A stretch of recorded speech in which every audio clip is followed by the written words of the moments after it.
afternoon and welcome to H360 Live. My name is Dave Duplay. I'm joined here in the studio by my friend and colleague from Healthy O360, Miss Cortland Long. Well, Cortland, it's so good to see you today. Good to see you, Dave. How are you? I'm doing great. Well, Cortland, we are going to be on a plane tomorrow heading out to California to the American Society of Hematology, where we're going to hear a lot of interesting data and research being presented on the fight against cancer. And I can't wait to get out there. We're going to see some of our old friends. We're going to make some new friends. We're going to be posting some videos out there, so you want to stay tuned for that. But I really can't wait to get out there and hear about all this new scientific research. It's going to be a really fantastic conference. We have a ton of awesome interviews lined up, and I'm happy to get them out to everyone in our community. Absolutely. Well, we have an exciting show for you today. Katherine Bouton from the Hearing Loss Association of America, the New York City chapter, where she is the president, is going to be joining us. And I got to tell you, this organization is doing some fantastic work. We ran into Katherine for the first time over the summer, where we attended one of her walks, and we were so impressed, and I'm so glad to have you here today. So thanks for joining us. Your organization is great, and we've got to get the word out and talk all about it today. Thank you so much. It's great to have an opportunity to talk about hearing loss, because it's often referred to as a silent epidemic, and it is an epidemic. There's 48 million people in this country with hearing loss of some degree or another, which is 20% of the population. And it's 20% of almost every age group. We tend to think of hearing loss as being a condition of the elderly, and so we kind of dismiss it as a natural part of aging, and we don't like to admit it. And but more than half the people in the United States with hearing loss are under the age of 60. It gets progressively worse for most people as they get older, which is where that perception comes from. But because there's still a stigma attached to hearing loss, people really don't want to talk about it, so they don't know what the resources are. They don't know where to go people don't even really know where to go for a hearing test, where to go for hearing aids. So our organization helps provide that information, and we also, through our monthly chapter meetings, try to provide education. We often have guest speakers, and also just support. All of us being together is very mutually supportive, and it's also personally educational, because we trade, we trade tricks, and we talk about the different devices we're using, and it's a great way to learn more about how to live well with hearing loss. So those numbers are big. I didn't realize that there were so many people with some degree of hearing loss. And you're saying so it's about 20% of the population. Yes. And the age ranges from young to older. So it's an equal opportunity situation here, if you want to put it that way. It is. Actually, 20% of teenagers have some degree of hearing loss, which is not surprising, actually, when you think about the way teenagers abuse their hearing. But most younger people, unless their hearing loss is pretty debilitating, tend to simply ignore it. And I did that myself. I first lost my hearing in one ear almost completely when I was 30, and I had good hearing in the other ear. I didn't know anybody with hearing loss. I had hearing aids in those days were big clunky things instead of the really sleek, invisible things that are available today. And I went for 20 years without getting hearing aids, and without knowing anyone else with hearing loss. It progressed, and it progressed to my other ear as well. So eventually I couldn't keep up that charade anymore. Yeah. Well, going back into a little bit of your life and background, did you have some sort of traumatic event that happened where you lost your hearing, or was it kind of gradual over time? It was very sudden, and it was completely without warning, unexpected. I was a freelance writer then. I was working at home in my apartment, and I did phone interviews, and my phone rang, and I picked up my phone with my left hand, because then I could take notes with my right. And when I said hello, I couldn't hear anything, and which was kind of shocking.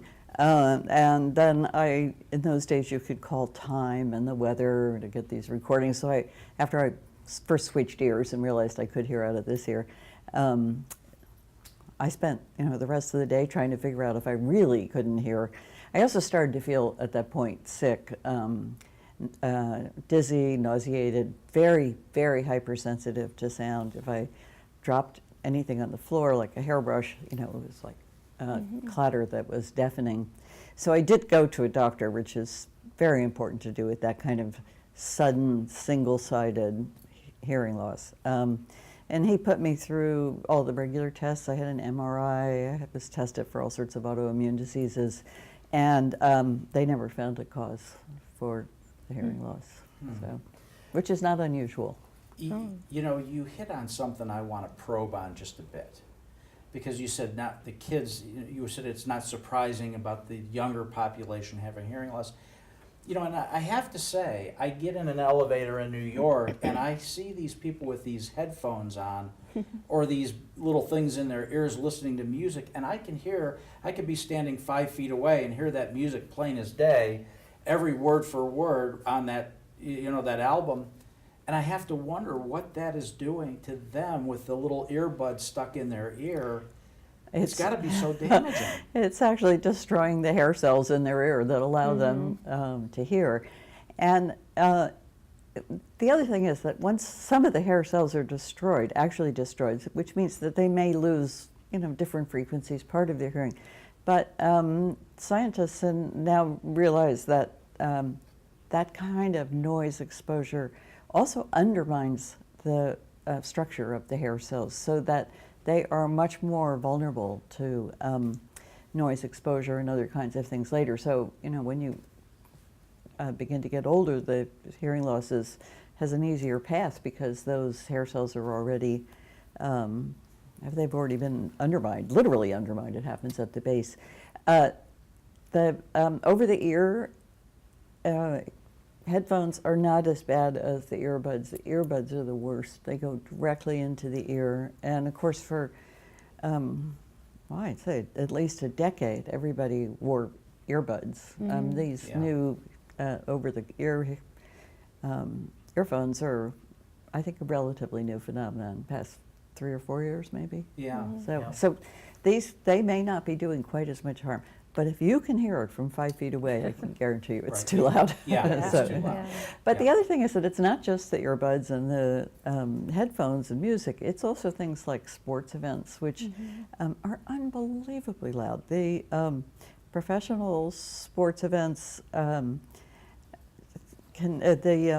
Seattle Mariners Stadium, I think is where it was, registered a peak sound level of 127 decibels at one of their games, and that was the peak. The rest of it was down around 120 decibels, but that's like having a jet plane go overhead for 3 straight hours. Yeah, I'm from Cleveland, and I used to go to the Browns games, and they don't do so well. So there's not a lot of noise going on. So I think I'm pretty safe in that regard. Yeah. But you're right. And I travel quite a bit now with Cortland, and we go to a lot of conferences.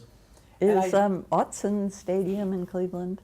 It's it used to be I don't know what they call it now, but the Browns Stadium, right? For a long time, that had the record of being the loudest stadium right? in the country. Yes. Oh, those crazy guys over there in Cleveland, But I see a lot of these people traveling with these noise canceling headphones on to kind of get and you're in a plane and you're kind of in a little tube basically, and the noise of the engines and that constant humming. Do you think those are protective devices to wear when you're definitely. traveling? Yes, unless you've got music blaring through them. Right. But if they're just protecting you from the airplane noise, sure. If you're listening to, because they're noise canceling, you can hear at a lower volume. So I think they're probably not harming people's hearings.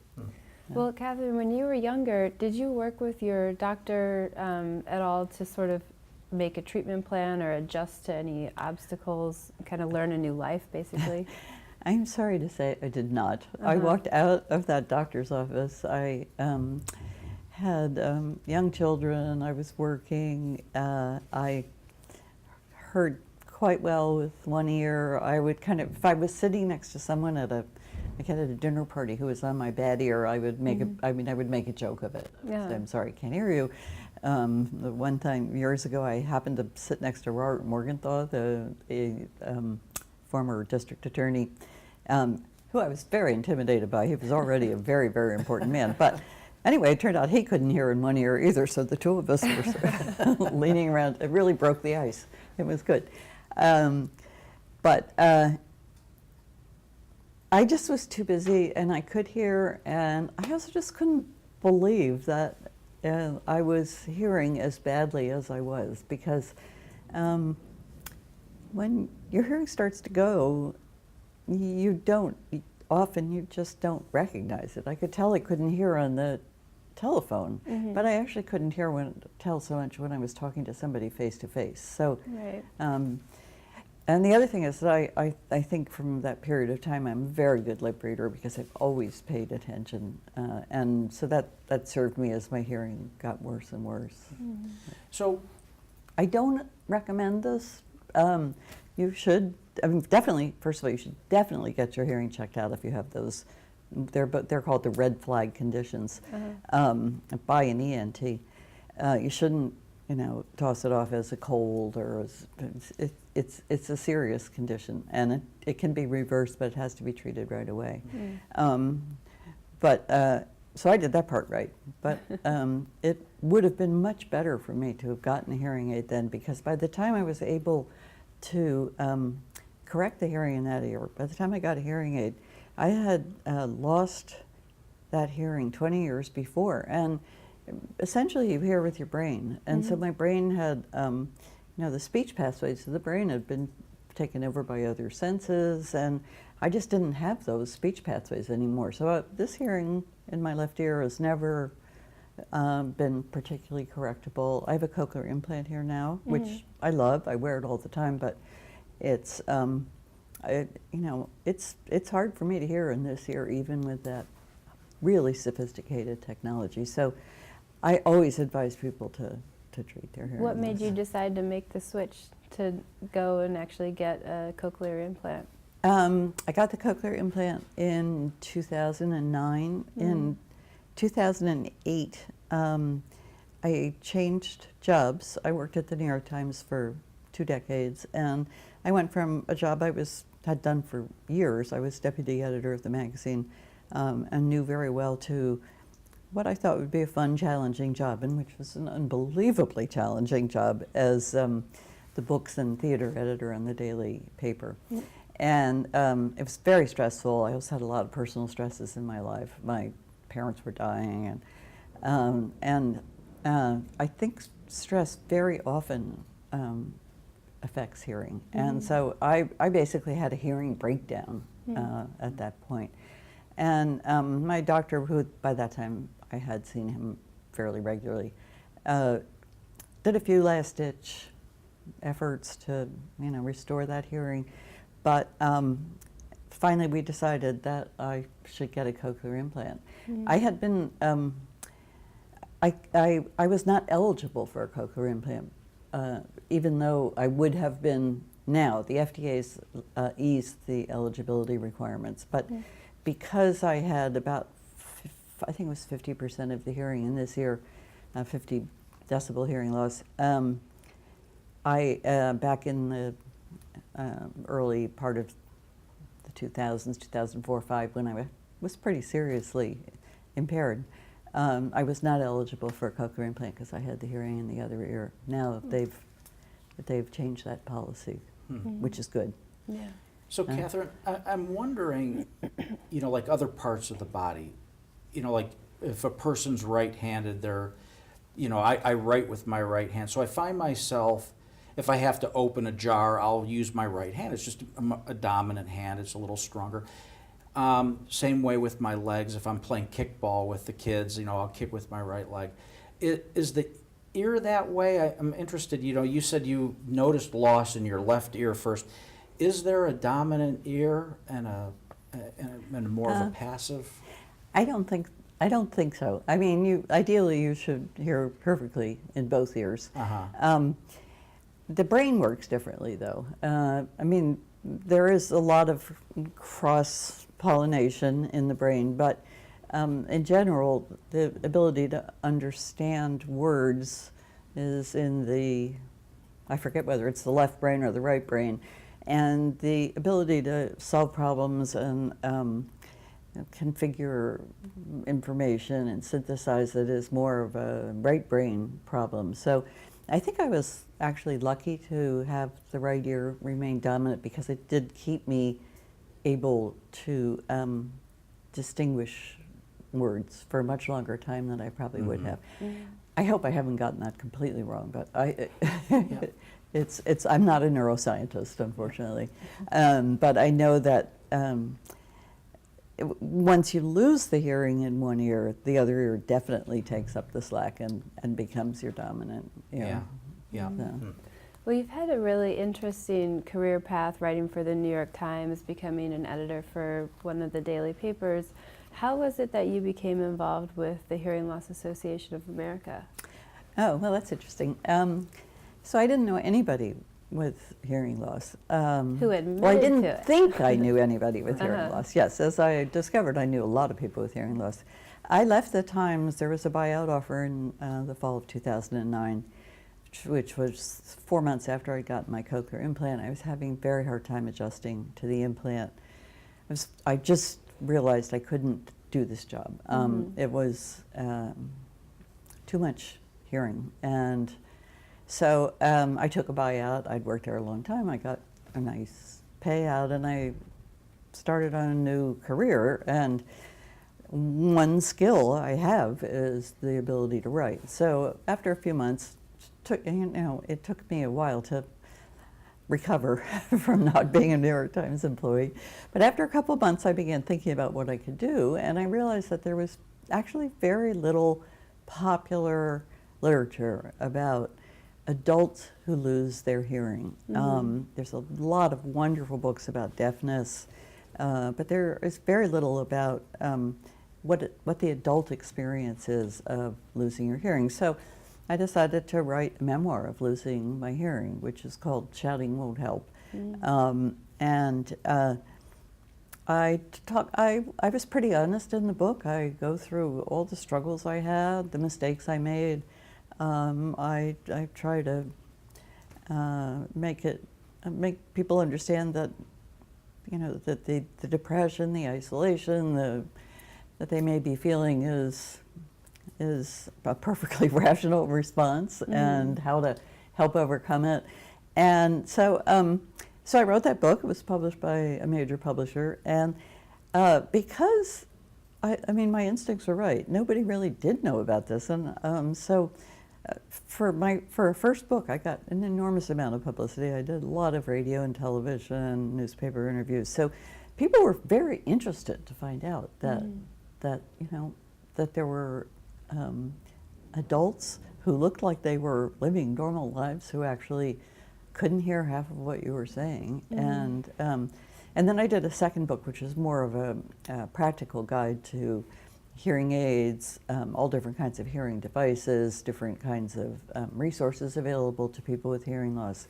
And that one is called Living Better with Hearing Loss. And it's basically a guide to how to make your life work better with hearing loss.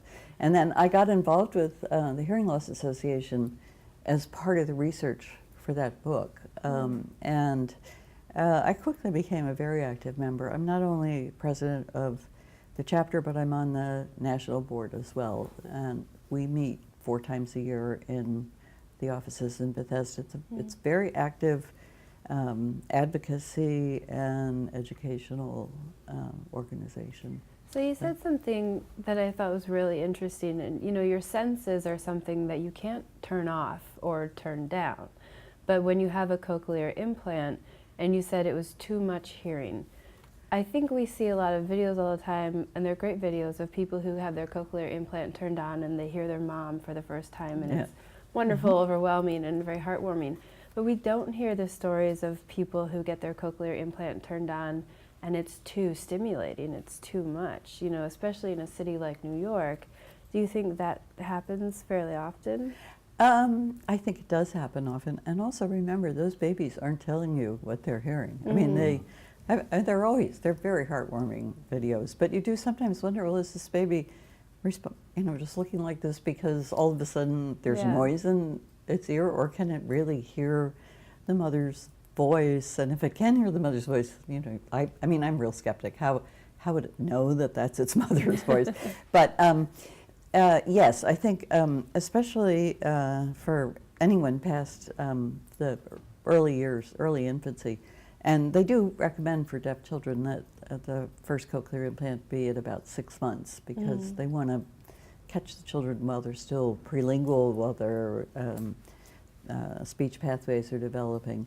But for adults, getting that cochlear implant turned on can be, it can sound like a lot of noise. And so one thing that's coming to be recognized, and has not been too much in the past, is the importance of auditory rehabilitation, formal exercises to help you to learn with those signals that are coming in through the cochlear implant, because they're not words. It's through your hearing aid, you're hearing words that are carried by sound waves. Through your cochlear implant, you're hearing digital sound. So it takes a while to get used to that. Yeah. I actually like the sound of voices in my cochlear implant better than the sound of voices in my hearing aid. They sound more like what I think they should sound like.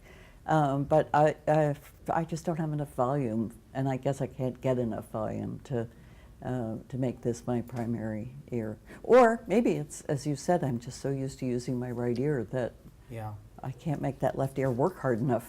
Yeah. So I'm fascinated by your second book, because I'm a big fan of technology. I love to look at technology. I love to be kind of on the leading edge of technology and adapt it. Tell me about some of the advances that you've seen in the last, say, 10 or 15 years in relationship to hearing aids and implants. I mean, it's got to be a fascinating time. I know I've got friends who work at Oticon, for example, and I hear them talk about the work they do and the research that goes into it. It's really fascinating to me. I'm sure you've seen many, many changes from the days of, a hearing aid was something you wore around a I'm not that string, old. right? Or I see pictures, right, where you had the cone and you held the cone to your ear, right, to get the sound in. Ear trumpet. Right, ear trumpet. Tell me about some of the technology changes that fascinate you. Well, first of all, just hearing aids are so much better than they used to be. They are all digital now. They all have ways to filter sound so that they filter out the unwanted noise and let in the noise you want to hear.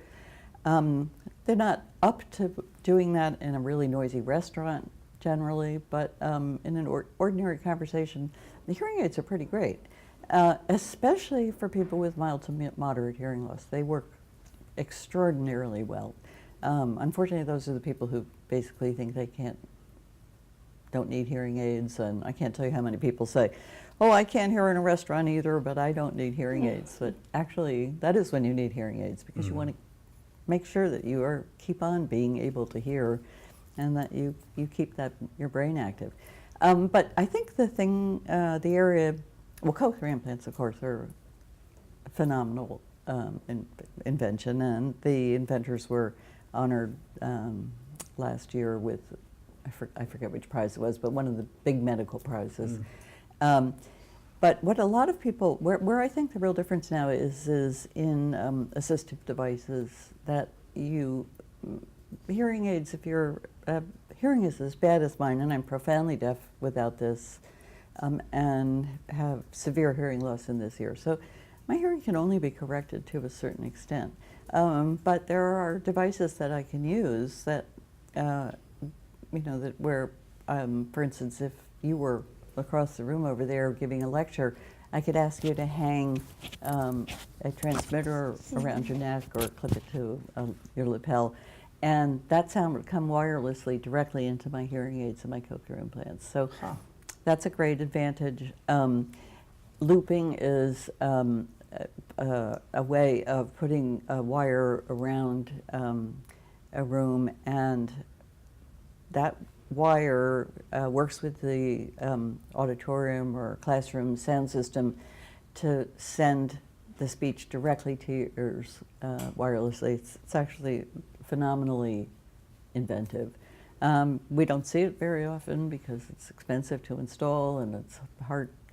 People prefer not to think about hearing loss if they possibly can. But so those are the technology is changing all the time. One of the things that I'm most excited about is that there was a commission for the National Association of Sciences, National Academy of Medicine, and others, which recommended that the FDA approve a basic hearing aid, $1,000 hearing aid, which would work very well, I think, for people with mild to moderate hearing loss. It would cost $1,000 instead of $3,000. And the FDA hasn't come up with a ruling on that yet, but I'm hoping that they will approve a $1,000 hearing aid, because I think many more people will get hearing aids. Insurance might start to cover them if the price came down. And I think also that the more people who have hearing aids, who are wearing them, who are open about it, the stigma disappears. Yeah. It's really a matter of numbers. And look at us, all three of us are wearing glasses. Right. There's no stigma attached to wearing glasses. So. Right. Yeah. Yeah. Absolutely. So where can we find more information? Give us your website. I want the people out here at home that are watching this and that need more information. I want them to be able to find you. So where can we do that? Okay. Well, you can find the Hearing Loss Association at Hearing Loss. Oh my gosh, I can't remember what it is. Well, you can find the Hearing Loss Association through the Hearing Loss Association in New York City, which is hearinglossnyc.org. And the national website is hearingloss.org.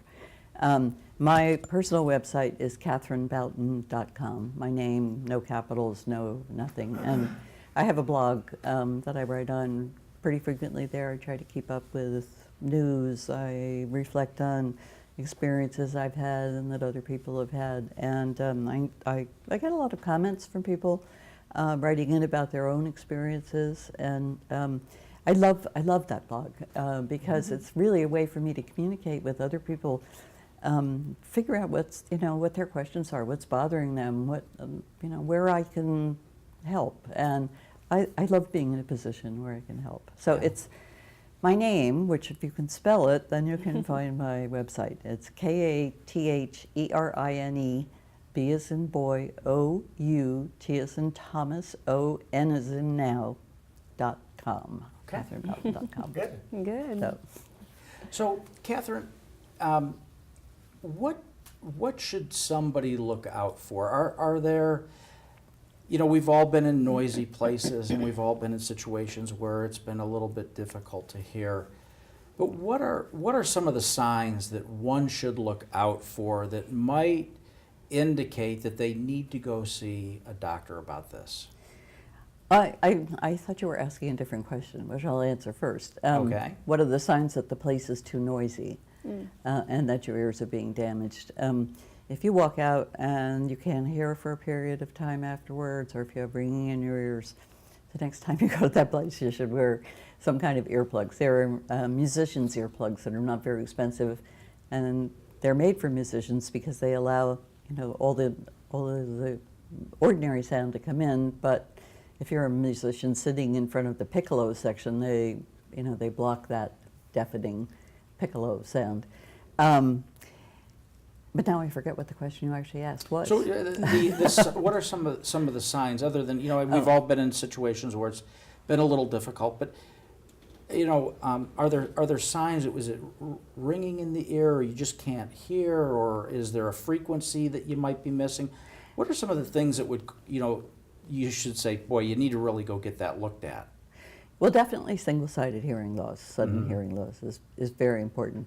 But I think when you begin to realize that you're having more trouble hearing than other people are in a restaurant, if you find yourself asking people to repeat a lot, one of the things that I always find to be a telltale sign is if you walk out of the bathroom and leave the water running all the time, that means you're not hearing that the water's running, and so you've forgotten to turn it off.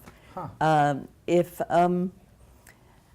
I think you just begin to realize that you're having close calls, you're not hearing things coming up behind you. And the important thing, I think, is not to dismiss that as just part of aging. I mean, one of the things, it is a part of aging.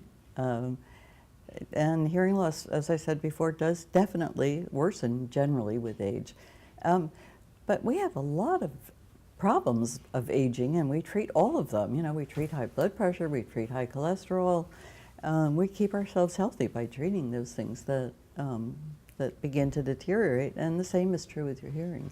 And not treating hearing loss has really some very negative consequences, including something that I think all of us fear, which is cognitive decline. If you're working really hard to understand what somebody's saying, to put the words in a sentence together, you don't have the brain power, the cognitive power left to actually synthesize that material, remember it.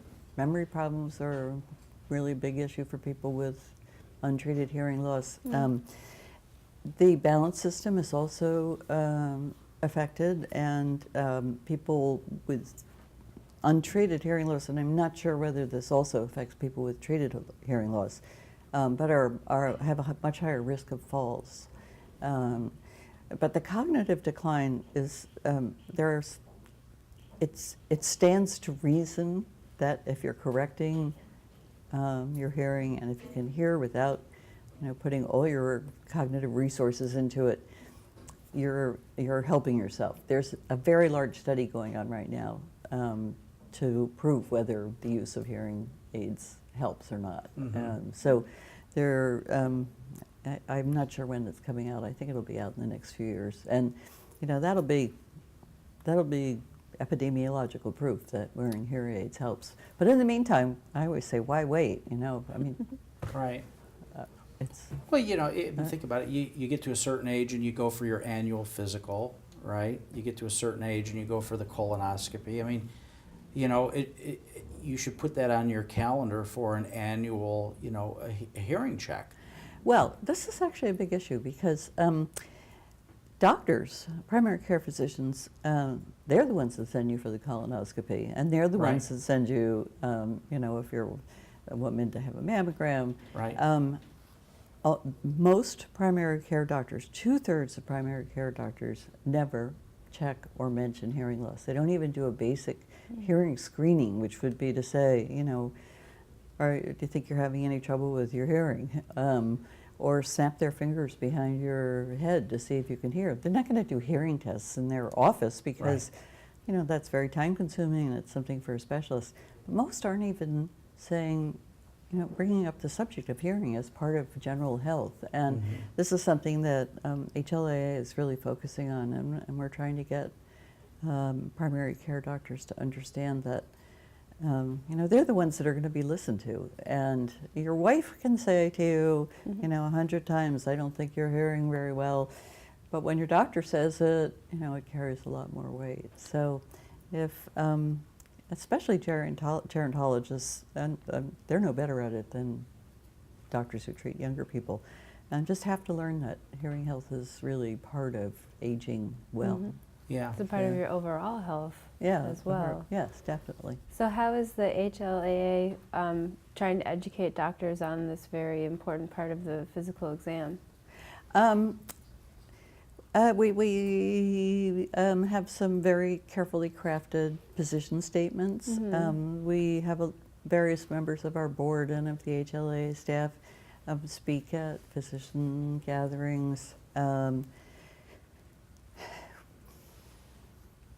It's hard, actually. Yeah. It's hard to communicate to a whole group of people, but we hope that, by making this part of our mission, that it will spread to the larger medical population.